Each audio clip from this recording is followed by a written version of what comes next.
Well, good morning. Welcome to Faith on Hill's online Sunday morning service. We gather together every Sunday morning at 10:30 a.m., both online and in person, as we continue to study God's Word, looking at Christmas in the book of Isaiah. This morning, we're going to be in Isaiah chapter 53, but before we get there, I just want to remind everybody that next Sunday is Christmas Sunday. So it's the Sunday before Christmas. This is one of those weird years where the Sunday before Christmas is further away from Christmas than the Sunday after Christmas, but that's just the way the calendar goes. We're going to gather together Sunday morning. We'll sing Christmas songs, we'll tell the Christmas story, we're going to dress festively if you want, and we'll have a good old time together. And then Sunday night at 6 p.m., we don't normally have Sunday night services, but 6 p.m. on Sunday night, we're going to have our carols and communion service. It's a candlelight service, kind of like you would expect from a Christmas Eve service, but we're just doing it Christmas Sunday night. So we're looking forward to having everybody gather together, excited to see you there, and we're going to be in Isaiah chapter 53 today.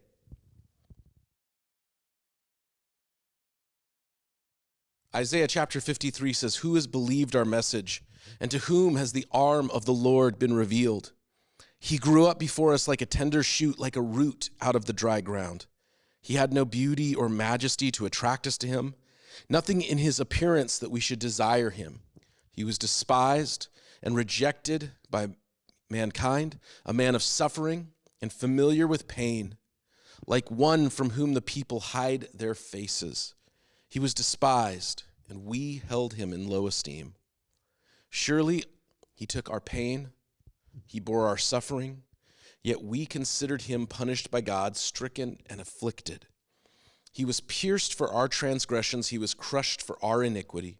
The punishment that brought us peace was on him, and by his wounds we are healed.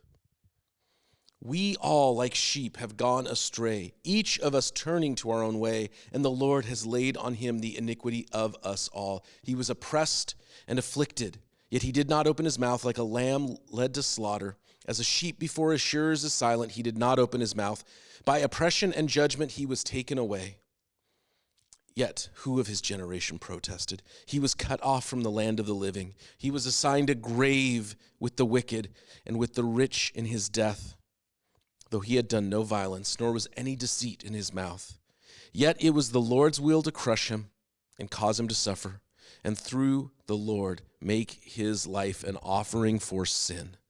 He will see his offspring and prolong his days, and the will of the Lord will prosper in his hands. After he has suffered, he will see the light of life and be satisfied.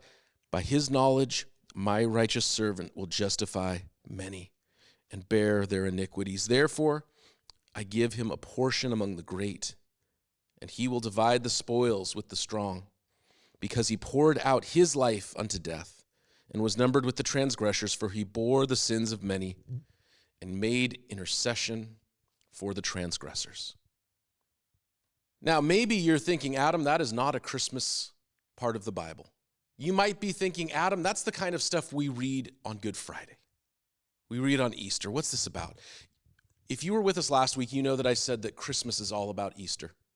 That Christmas only matters. Christmas is only important because Jesus went to the cross. Babies are born all the time. Babies are born in difficult circumstances all the time.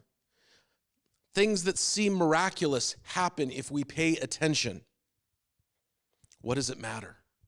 It only matters because of who Jesus is and what Jesus did.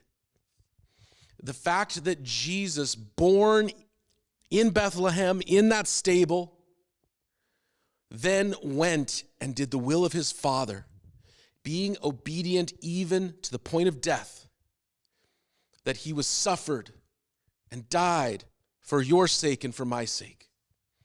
That is why Christmas matters. That is why Christmas is important. Now, there are other things, and you can go back and look at last week's message especially to hear the other things that I was talking about as for why Christmas is impactful and meaningful and all that. And it's all true. But if Jesus did not die and Jesus did not rise from the dead, then none of this matters, And you might as well forget any Christian element of Christmas and just fully embrace the elves and the reindeer and the snowmen and all of it, because at least that's fun, right? Christianity matters because Jesus died and rose from the grave. Surely he took up our pain and bore our suffering. He was pierced for our transgressions. He was crushed for our iniquities. The punishment that brought us peace was on him, and by his wounds we are healed. When the angels said to the shepherds, "Peace on earth, goodwill towards men," this is how it was paid for. This is how that peace is bought, by the death and suffering of Jesus Christ.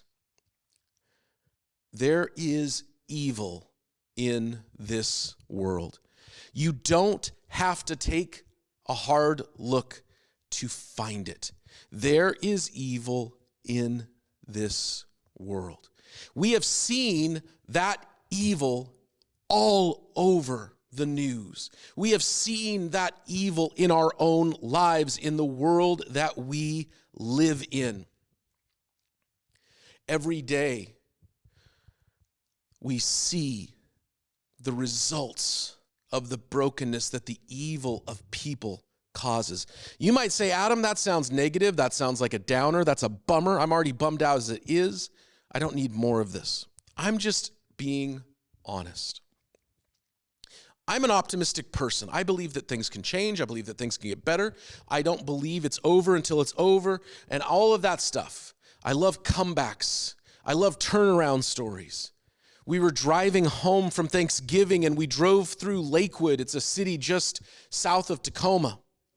And it was the first time in years I had thought of it, but one of the great comeback moments that I've experienced was at a high school football playoff game. When I was in high school and the team I was on had a playoff game in Lakewood, Washington.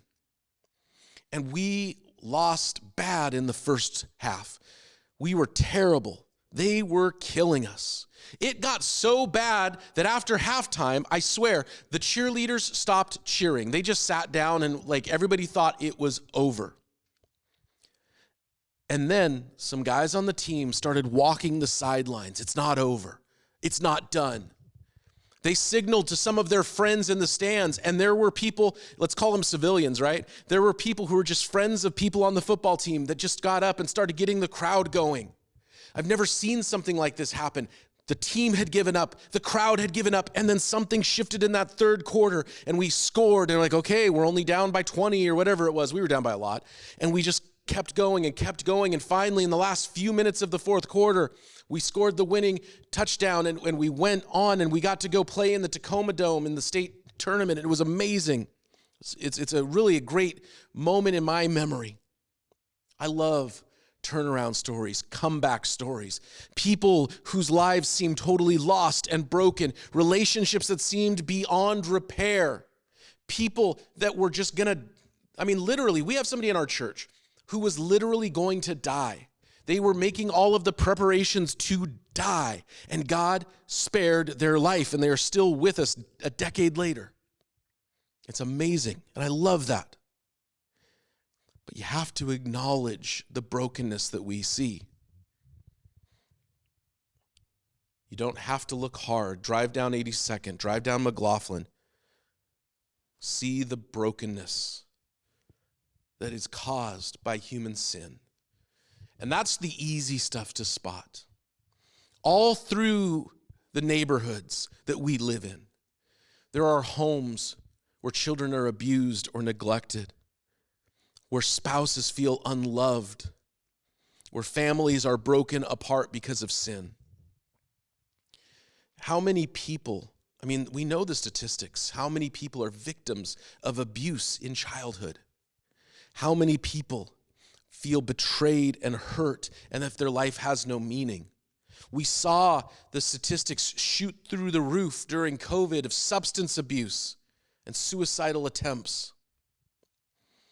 Things in this world are not good. But Jesus paid the price for every liar, cheater, murderer, abuser, con artist. For every single one, Jesus paid the price. For every single person, Jesus made the way of salvation. Christmas is hopeful because of what Jesus did at Easter. And I'll say this to you. I don't know why you're watching this online church service. I don't know. There's different reasons everybody has for coming to church or not going to church or whatever. There are people who absolutely believe in Jesus who will not go to church. There's a lot of different reasons for it, some valid, some not. There are people who do not really believe in Jesus who are in church every Sunday. I'm not saying our church or whatever, but you know this is true. There are people who know Jesus, follow Jesus, are saved by Jesus, who do not go to church. Now, those people, I would encourage them to go to church. Jesus people should be with other Jesus people. But we know that there are people who aren't Jesus people who are around the church. There's no hope without saving faith in Jesus Christ.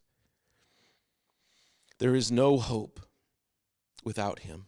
The very last verse of chapter 53 in Isaiah says that he bore the sin of many and made intercession for the transgressors. Intercession and transgressors, those are two big words, and we almost never use them anymore, but they are so important.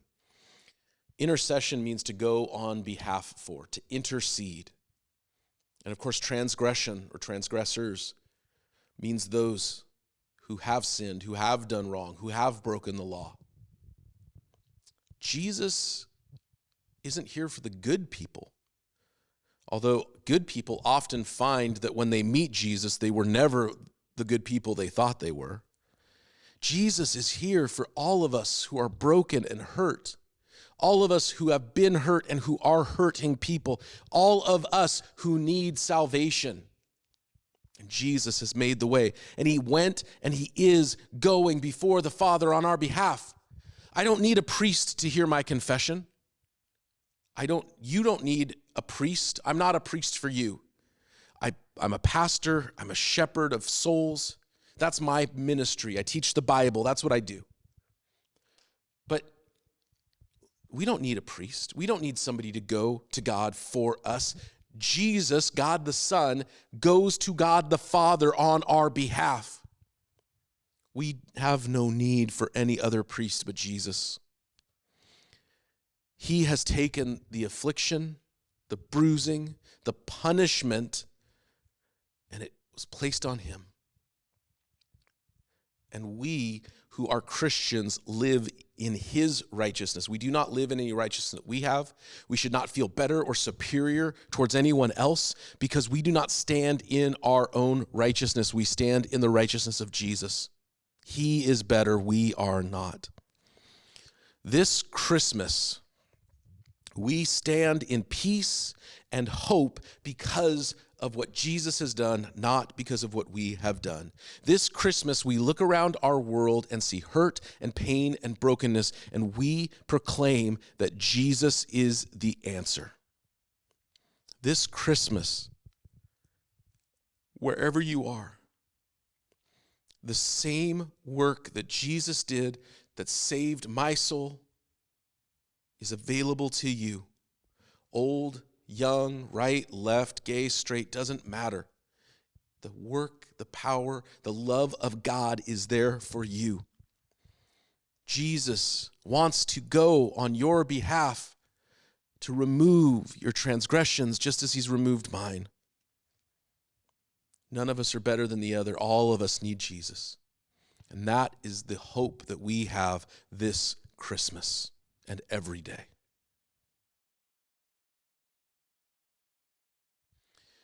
Hey, Pastor Adam here. I want to say thanks for joining us again. Remember, next Sunday is Christmas Sunday. We would love to see you with us as we gather together, tell the Christmas story, sing some Christmas songs, and then Sunday night at 6 p.m. we have our carols and communion service. But more importantly than anything else, if you need God in your life, call out to him wherever you are, and I believe that he hears you, that the prayer of the person seeking Jesus for salvation is heard.